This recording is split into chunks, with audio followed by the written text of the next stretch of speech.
A man came to Imam Ahmad, and look at how much of our tradition solves a lot of the questions of today. He said, "Yeah, Imam Ahmad, should I look for a person that I'm attracted to first or ask about their religion first?" Look what Imam Ahmad said. He said, "Look to see if you're attracted first." You're like, huh? What? Imam Ahmad said this to him for a very powerful reason. The man was even surprised. He said, "What do you mean? How can I look for somebody's attraction over deen?" He said, "Listen to me. If you ask about a woman's deen first, and then you see her, and if you reject her based on the fact that you're not attracted to her, this might be actually something very vain. Because you're rejecting a good woman simply because of vanity. It's your haqq, but it's still, there's something there. Something doesn't sit right." He said, "But rather, before you get to know someone, see if you're attracted to them first, and then get to know them.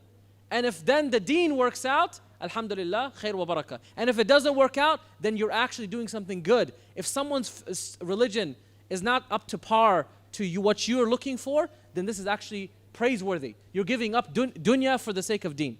And this is why it will lead to maybe the real question, which is then how should we go about in premarital relationships? Listen, Allah subhanahu wa ta'ala told us very clearly, very simply, try to stay away from khalwa, which is to absolute seclusion where there's no one around you. There's like, you're absolutely secluded. There's obviously, shaitan can make the most pious man go astray, the pious woman go astray. Okay? What are the parameters of that? Like WhatsApp or email? Don't ask me questions.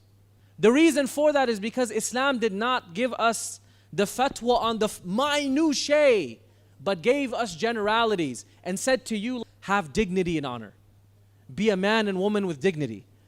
Clear your intentions and go about it the right way. If you don't have the 4 levels of maturity, if you're not ready to get married, you're just trying to, say what's up, take it somewhere else. And that is why it goes both ways. You have to check your intentions and check the intentions of the person you're involved in. Islam did not come to tell you this app is halal, this app is haram. Islam did not come to tell you this is the way you have to go about it. You have to go through your mother, you have to go through your aunt. Islam didn't say any of this. Islam gave you the freedom to find that person who's compatible with you. I want you all to understand this before walking out. Islam gave us that freedom, but Islam gave us guidelines. Islam gave us clear guidelines. And that is why you should never leave from 2 things. Number 1, istishara with elders, with people who know what they're talking about, not your homegirl, not your guy, who they've had relationships. Guess what? Every relationship is meaningless if it's not anchored with marriage. If it's not anchored with marriage, that relationship is meaningless. You may have some understanding, some etc., but do not take advice from people who are not grounded in the same values. Why? Because we're learning how to have failed relationships from Twitter, Instagram, and Snapchat. Okay? So these are the parameters. Allah subhanahu wa ta'ala gave us freedom, but Allah subhanahu wa ta'ala told us to have dignity and honor.